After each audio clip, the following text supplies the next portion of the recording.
সকালে যদি ইচ্ছে মতো ওঠা যেত কত ভালো হতো, তাই না? যাই হোক, হ্যালো, আমি মধুমিতা। সবাইকে গুড মর্নিং। তো আজকে আছি আমি আমার দেশের বাড়িতে।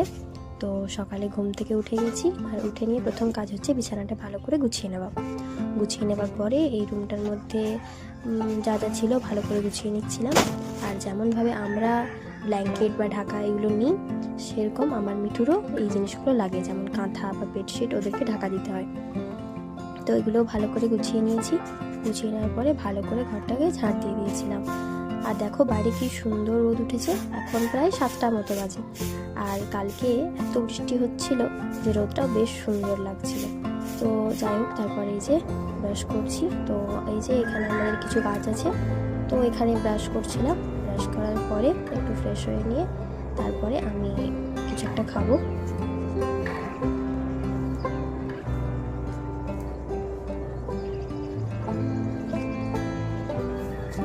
তো আমার ব্রাশ করা কমপ্লিট আর ফ্রেশ হয়ে নিয়ে এই যে এটা কি খাচ্ছি তোমরা আমাকে বলবে, ঠিক আছে?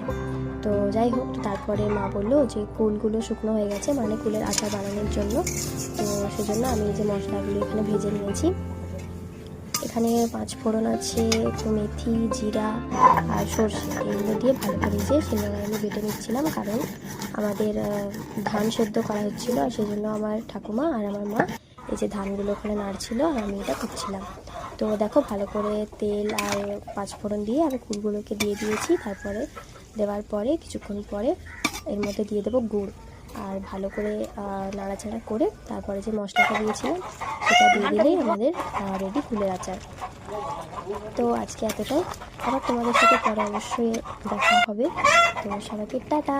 আর কুলের আচারটা খেতেও খুব টেস্টি হয়েছিল, মানে খুব ভালো হয়েছে খেতে। আমার ঠাকুমা বললো বেশ হয়েছে খেতে। তো যাই হোক, সবাইকে টাটা, সবাই খুব ভালো থেকো।